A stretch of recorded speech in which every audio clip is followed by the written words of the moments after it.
It is March 27th, 2015's weekly wrap-up. And what's happening this week, the release of Step 6 in the Melisma Course. And Step 6 in the Melisma Course is all about melodic variation. And what is melodic variation? Melodic variation is different little techniques, different approaches to a single note that you can go anywhere from 2 notes to any combination of multiple notes. You hear R&B singers, blues singers, rock singers, country singers, jazz singers, classical singers, contemporary pop singers, and depending upon what musical you're in, musical theater singers using melismas, and that's what they are. And melodic variation is different techniques to come up with creative ideas to create those melismas. And if I didn't just define what a melisma is for anybody on YouTube, melismas are multiple notes on a single vowel sound inside of a word. Or if the word's broken up into 2 syllables, 2 vowel sounds and combinations of notes on both of those 2 syllables inside the word. So melismas are fun, and they're ways of being creative, and they're all about the ornamentations, licks, riffs, runs. They all sort of fall into the category of melismas, actually.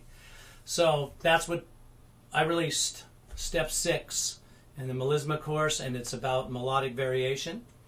And, that happened in another course. I did address the idea of melodic variations in my advanced voice course. So it's a reference to the same things that are happening in that course, but happening here in the Melisma course, specifically about melismas. So anyway, if that's for you on the site, because you've seen some of this information before if you've gone through the advanced voice course. But now we're talking about melismas. I'm going to go in a whole different direction with the melismas because I want to take lots of styles of singers to do a real study of all kinds of singers. Singers from the past, contemporary singers of today, and every style that I can find melismas in, I'm going to be popping them in there. And I think it's a great way to introduce this to you, teach you how to do it, and to realize always that the way that we get better is, the old saying, standing on the shoulders of the giants before us. There it is. Get it out here. So anyway, that is where we're at on the Melisma course. That's what got released this week. If you're on the site, check it out. I'm going to purposely bring this a little sharp and a little flat just to understand what sharp and flat really means. Here's in tune. Ooh. Here's sharp. Ooh. Here's flat. Ooh. Now, watch me bring it from flat up into in tune. Ooh.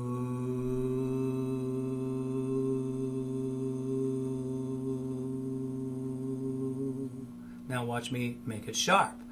Ooh. Now all of that is just with understanding my ear and understanding what sharp really is, and also the understanding of increasing and decreasing air pressure. So what's this musical tip? Why am I showing this to you? I want you to see something visually that lots of times you just have to hear to start with. So I thought I'd use a little old piece of technology for you to be able to actually see my notes. As you hear me singing, see the notes go sharp, see the notes go flat, see the note be in tune. And also notice that when I sang different vowel sounds, that the black blobs there on the strobe tuner changed in shapes. That's because ooh, oh, ah, ee, ah, eh. Even though that's the same note, when I'm singing from one vowel shape to another vowel shape, my vocal tract changes in shape, which changes the formant frequencies inside my throat and mouth because of the air cavity getting bigger and smaller. The vocal tract is the open airspace from the top of your vocal folds all the way up and outside of the mouth. And the idea of understanding how to keep all of that in tune is helpful. Now, again, you flat out have to practice and practice hearing notes. You can play the notes on a piano, you can play the notes on a guitar, you can get a pitch pipe.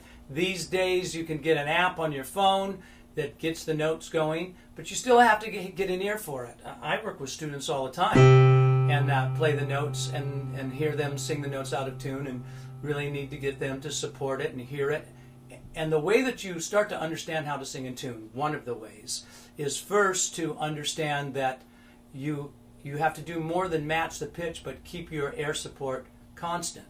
You do have to match the pitch. And you want to practice with different shapes.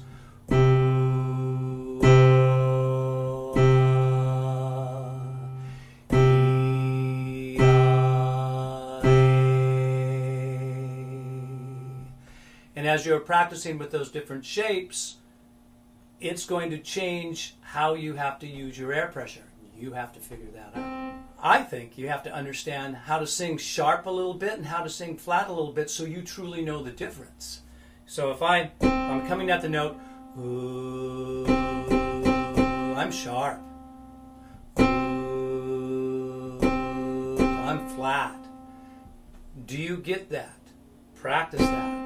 Ooh, bring it up a little bit. Ooh, bring it down a little bit, just so you can start to get that feeling, and then that sound in your ear, and then bring it back into pitch. Ooh. But even when you do that, and even when you work that out, that isn't the whole picture. You need to hear a reference point. I keep talking about this because after years of teaching students, you can give them scales. They can practice patterns and exercises. But you know what? They still sing out of tune a little bit if they don't have a relationship to what they're singing to. So what I mean by that is, if I take one note and I go, and I'm going to take the major scale, it sounds like this. But now I'm going to pit the scale against this pitch like this. And as I'm doing that, you can hear the harmonies popping in. Those harmonies need to be in tune.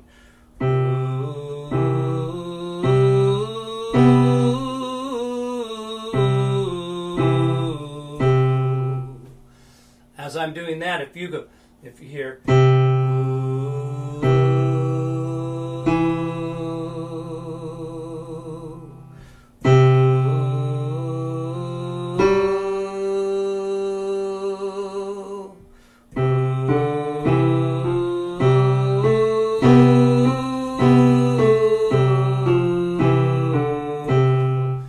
that's a great way to start to have a reference point to sing in tune. You can do it on a guitar, you can do it on a keyboard.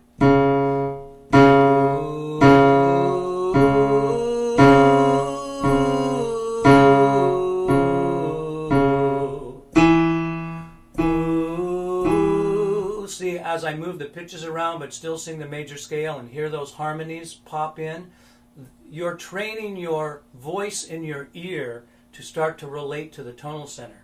Now that turns into chords. Ooh, so it can be.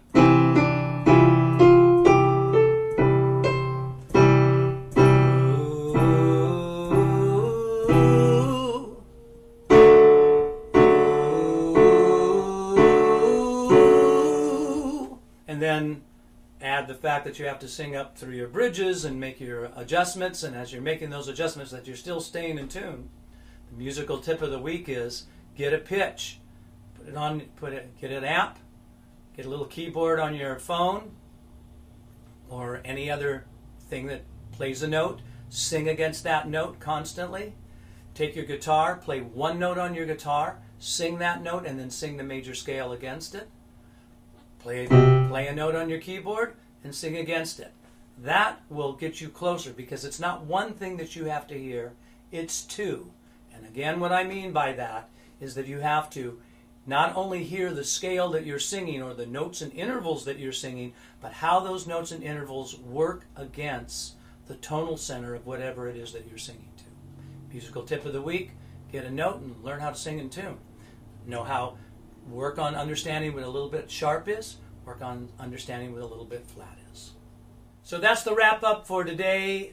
If you're just on YouTube watching this, please come on over. I'm always asking you to come over, sign up for the free membership, check out all the things that we have here on the site. I'm always saying the same stuff. We've got a beginning, intermediate, advanced voice course. We've got a course that teaches ear training that gets way more into it than what I just did with that musical tip. We have a course that teaches vibrato and teaches you how to develop it, harmony singing course, this Melisma course that I'm talking to you about at this particular review, and it's just so much more information. Hundreds of songs, breakdowns, great singers singing them, and then those songs turned into lessons. So that and things I probably just forgot to mention. So totallyvocals.com, come check us out. We're into singing.